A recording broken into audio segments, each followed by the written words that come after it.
nako, nakaka-stress talaga. Nagpagupit ako kanina 2 beses. Yung una, tsaka. Tapos ngayon, mas charat talaga. Nako, lakas maka-vice ganda. Nako, na-stress ako para ayaw kong lumabas talaga. Sinabi ko kasi kanina dun sa bakla, sinabi ko, gusto ko yung parang kay David Beckham. Sabi ko, Beckham.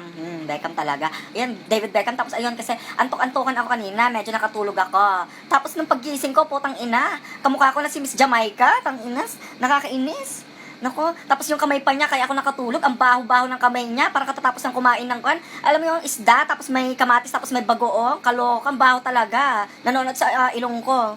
Nako, laki-laki na nga ng, yan, noo ko, yung hairline ko, ang taas-taas na nga, tapos pinataas pa, nako, pwede nang lagyan ng town hall to, ng COC, ng Clash of Clans, tapos lagyan ng elixir, para ko, magkasya, dalawa, pwede pa maglagay dito ng, ng builders, nako, kakaloka, nako, anong gagawin ko?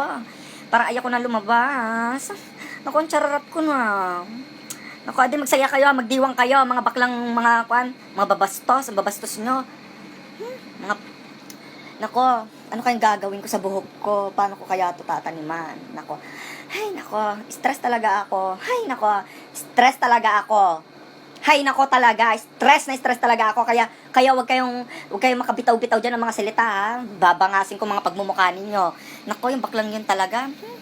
Kuryente sana yun sa hinahawakan niyang the blower.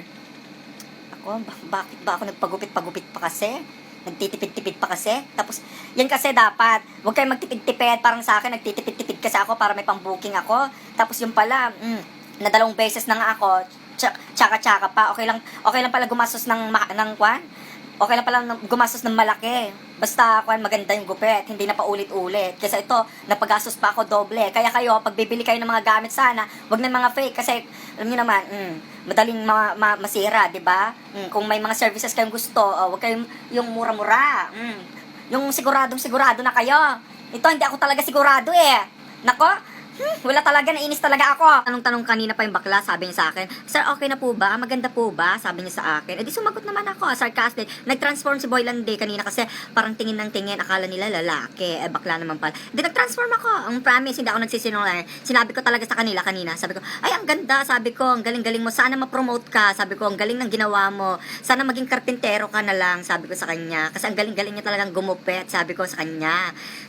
Ganda ng ginawa mo. Sabi ko sa kanya. Bibigyan kita talaga ng tips, sabi ko sa kanya. Parang nagtataka-taka pa kanina yung bakla kung bakit gano'n ako magsalita. Hindi na lang nakaramdam. Nako, ginawa mo sa mukha ko, sa buhok ko. Nako, sayang naman ang mga shampoo. Sayang naman yung parang malatamod na mga conditioner na nilalagay ko sa buhok ko. Tapos ganun lang, sinira mo lang. Ay nako.